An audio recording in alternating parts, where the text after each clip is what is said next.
জায়গা পরের জমিন ঘর বানাইয়া আমি রই, আমি তো সেই ঘরের মালিক নই। পরের জায়গা পরের জমিন ঘর বানাইয়া আমি রই, আমি তো সেই ঘরে। ফাইনালি মা আমাকে ডেকেছেন আর আমার ইচ্ছাটাও পূরণ হয়ে গেল। তো আজকে আমার কি ইচ্ছা পূরণ হলো সেটাই আপনাদের সাথে এই ভিডিওতে শেয়ার করব। তো হ্যালো এভরিওয়ান, কেমন আছেন আপনারা সবাই? আশা করছি খুব ভালো আছেন, আমি অনেক ভালো আছি। তো ওই দিন গেছিলাম আমি মাতা ত্রিপুরেশ্বরী মন্দিরে।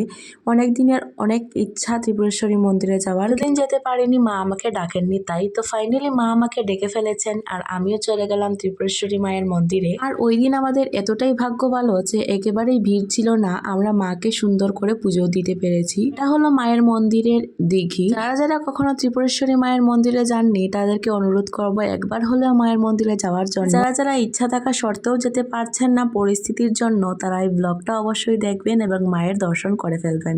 এই যে হলেন আমাদের ত্রিপুরেশ্বরী মা, ইচ্ছা ছিল মায়ের দর্শন করার, তো ফাইনালি আমিও দর্শন করে ফেললাম, আপনাদেরকেও দর্শন করিয়ে নিলাম। তো এখানে আমাদের পুজো কমপ্লিট হয়ে গেছে, তারপর আমরা মায়ের কিছু ছবি তুলি আর সেখান থেকে আমরা বাইরে গিয়ে সব কিছু দেখাশোনা করছিলাম।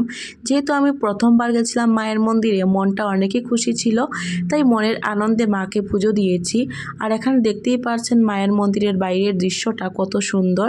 পুরোটা মন্দির অনেকটাই পরিষ্কার পরিচ্ছন্ন, অনেকটাই সুন্দর। আমি পুজো কমপ্লিট করে পুরোটা মন্দির অনেকক্ষণ হেঁটে হেঁটে দেখেছি, মনটা অনেকটাই খুশি হয়ে গেছিল। আর এখান থেকে যাওয়ার মনই করছিল না, কিসের জন্য জানি না, তবে এখানটা আমার অনেকই ভালো লেগেছে। আর আপনারা নিজেই দেখতেই পারছেন কত পরিষ্কার পরিচ্ছন্ন, এমন জায়গা কার না ভালো লাগে। আর এই যে দেখতেই পারছেন আমি প্রসাদ নিয়েছিলাম আর মায়ের জন্য সিঁদুর নিয়েছিলাম।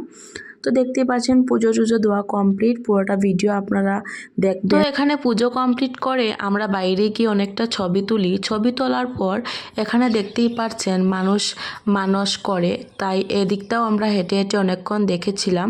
তারপর মোমবাতি ধূপকাঠি সব কিছু জ্বালিয়ে দিলাম।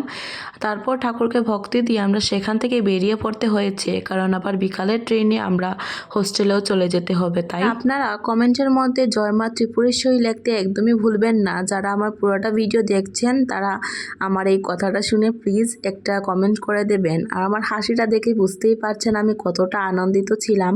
আর এদিকে নিচে মানুষ থাকারও জায়গা আছে, কিন্তু নিচে আমরা ভালো করে দেখতে পারিনি, উপর দিকটা দেখেই আমরা বেরিয়ে পড়েছিলাম।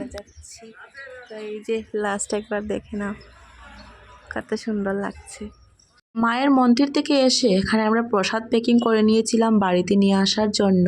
তো এখানে দিঘিতে গেছিলাম। তারপর তো দিঘিতে যাওয়ার পর এখানে দেখতেই পাচ্ছেন কত সুন্দর সুন্দর হাঁস, আর এই দিঘিতে অনেক সুন্দর সুন্দর মাছ আছে, কচ্ছপও আছে। তো কচ্ছপকে আমি বিস্কিট দিয়েছিলাম, তো অনেক সুন্দর খাচ্ছিল, আমার অনেকটাই ভাল লাগছিল।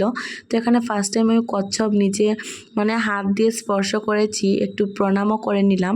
তারপর ওই দিনটা আমার কাছে অনেকটাই স্পেশাল ছিল, অনেক দিনের ইচ্ছা আমার পূরণ হয়েছিল, তাই মনটা অনেক খুশি ছিল আমার ওই দিন। তাই আমি ব্লগটা খুব প্রপারভাবে খুব সুন্দরভাবে করেছিলাম। তবে আমি মানুষের সামনে ভয়েস দিয়ে মানে কথা বলে বলে ব্লগ করতে পারি না, তাই এখন আমি ভয়েস ওভার দিচ্ছিলাম। আর আমার চেহারাটা দেখেই আপনারা বুঝতে পারছেন ওই দিন আমার মনটা খুবই খুশি ছিল। কি করি পুরো ভিডিও দেখতে থাকেন। 2000 years later. যেহেতু অনেকটাই বেলা হয়ে গেছিল আর আমরা সকাল থেকে উপাস ছিলাম, তাই দুপুরের লাঞ্চটা আমরা মন্দিরের সাইডের একটা দোকান থেকেই করে ফেলি। আর এই দোকানের লাঞ্চটা অনেকই ভালো ছিল, অনেক দুর্দান্ত ছিল খেতে। তারপর আমি শাড়িটা চেঞ্জ করে একটা চুড়িদার পরে ফেলি, কারণ অনেকটা জায়গা যেতে হবে আর শাড়িটা পরে কমফোর্টেবল না আমি, তাই তারপর আচার খেতে খেতে চলে গেলাম হোস্টেলে। টাটা।